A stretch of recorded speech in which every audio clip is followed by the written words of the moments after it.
আসসালামু আলাইকুম। আমাদের সম্মানিত কাস্টমার আমাদের প্রতিবেশী থানা থেকে আসছে। আমরা এটা দেখবো যে মেশিন আমরা লোড যদি না দিই কত এম্পিয়ার কারেন্ট খায় এটা দেখবো। প্রথমেই ব্যাটারি সংযোগ করে নিচ্ছি এবং লোডে সে কত নেয়, অর্থাৎ এই একটা ব্যাটারিতে কতক্ষণ সে ব্যাকআপ পাবে। 3টা ফ্যান দিয়ে আমরা সেই জিনিসটাই দেখছি।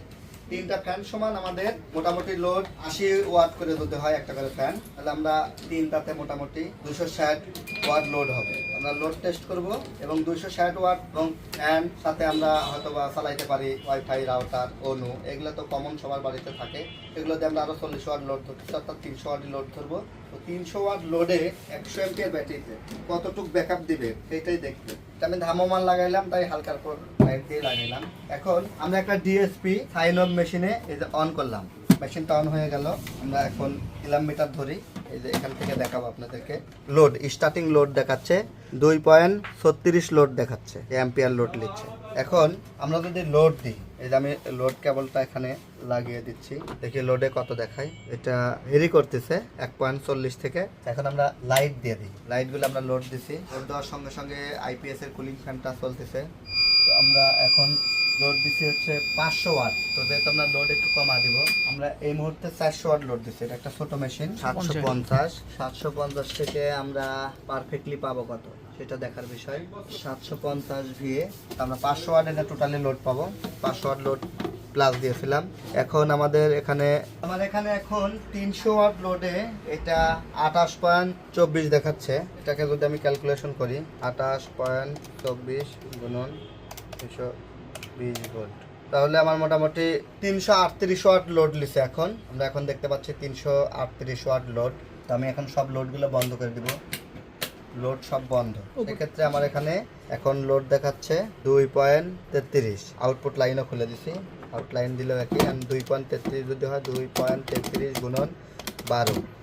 এখন এই যে মোটামুটি 27.96 মানে 28 ওয়াট লোড নিচ্ছে জিরো অবস্থায়, কোনো লোড নাই। তাহলে 28 ওয়াট লোড নিচ্ছে, 28 ওয়াট খরচ করতেছে কোনো কিছু ইউজ না করে। ঠিক আছে, এখন যদি আমরা আবারও একটু লোড দিই, আরেকবার একটু চেক দিই, আমার মিটারের ব্যাটারিতে চার্জ কম থাকার কারণে এর একটু ব্লিঙ্ক করতেছে। যে আমি ফুল লোড দিছি, লোড দেওয়ার পরে আমার এখন কত 300 আর এটা আছে 20 ওয়াট, 320 ওয়াট লোড। 320 ওয়াট লোডে এটা দেখাচ্ছে, আমি যদি লোডটা একটু বাড়া দিই তাহলে দেখা যাচ্ছে 38 39 দেখাচ্ছে।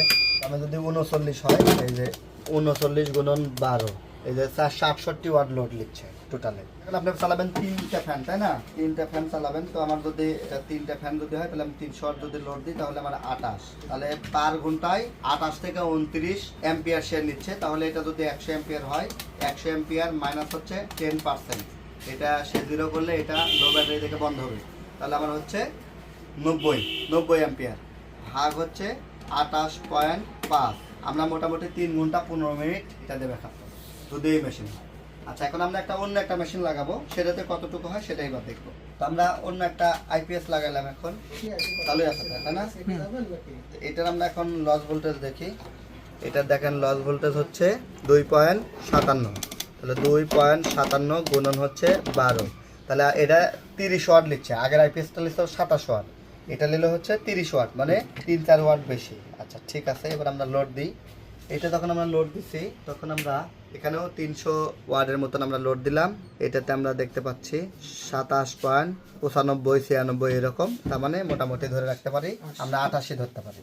তাহলে যদি আমরা 28 চিন্তা করি এটাতে, তাহলে হচ্ছে 28 গুণিত 12।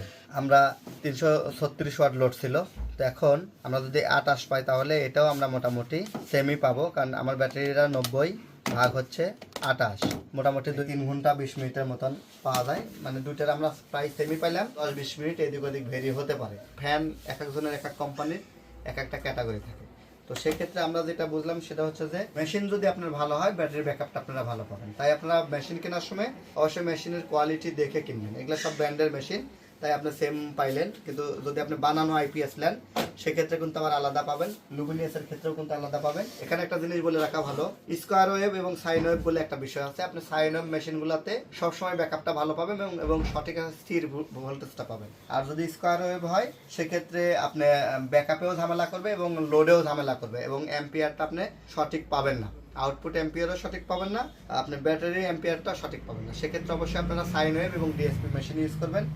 ভাই একটু এইদিকে আসবেন প্লিজ, আপনি মেশিনটাকে একটু অনেক বলেন। আপনি তো মনে হয় এক্সাইটি ইউজ করেন না? জি। কতদিন হচ্ছে আপনি এক্সাইটি ইউজ করা? এটা প্রায় 3 বছর। আচ্ছা, কেমন সার্ভিস পাচ্ছেন? আলহামদুলিল্লাহ ভালো আচ্ছা সার্ভিস। ভাই এর আগে রিমসো ব্যাটারি নিছিল, আমরা এবার ভাইকে রিমসো সাজেস্ট করতেছি না, এবার আমরা একটু রহিম আপ্রোচ দিব। ভাই যেহেতু একটা সার্ভিস করেন এবং পাশাপাশি ভাই নিজেও একজন টেকনিশিয়ান মানুষ, আমি তাকে একটা ভালো একটা প্রোডাক্ট দিচ্ছি। এটার বর্তমান দামে দেখেন, এখানে কিন্তু ব্র্যান্ডের কোম্পানির একটা সুবিধা দেখেন, 18,793 টাকা এমআরপি দেওয়া আছে এই প্রোডাক্টে, কিন্তু ভাইকে আমরা ডিসকাউন্টে দিচ্ছি মাত্র 15,900 টাকা। তবে এই টাকা কিন্তু আপনারা কেউ আর পাবেন না। এই ভিডিও দেখে আপনারা আবার বলবেন যে আমরা এই টাকাই নিব, এটা কিন্তু হবে না। এটা শীতকালীন অফারে আমাদের কিনা ছিল ব্যাটারিটা, তাই দিলাম। এটা চলে গেল মানে এখন আমি নতুন কিনবো, এই ব্যাটারিটা আবার 15,900 টাকা কেনাই পড়বে বর্তমানে। সেক্ষেত্রে এমআরপি থেকে আমরা একটু ছাড় দিব, হয়তো 17,900 বা 18,500 টাকার মতন পড়তে পারে ফুল পিক টাইমে। তাই যারা এখন ব্যাটারি কিনতে চাচ্ছেন এখন নিতে পারেন, আমাদের কাছে স্টক শীতকালীন অফারের স্টক শেষ, এখন নিলে আমরা 16,500 টাকা নেব। আর এই ভিডিও দেখে যারা নেবেন তাদেরকে আমরা ক্লিয়ার করতেছি, এবং বাজারে যখন যে রেট সেই রেট অনুপাতে পাবেন। দাম যদি কোম্পানি কমে পাবেন, বাইরে বেশিতে পাবেন। তো ভাইকে অসংখ্য ধন্যবাদ সময় দিচ্ছে। ভাই ব্যস্ত মানুষ, থ্যাংক ইউ, সালাম আলাইকুম।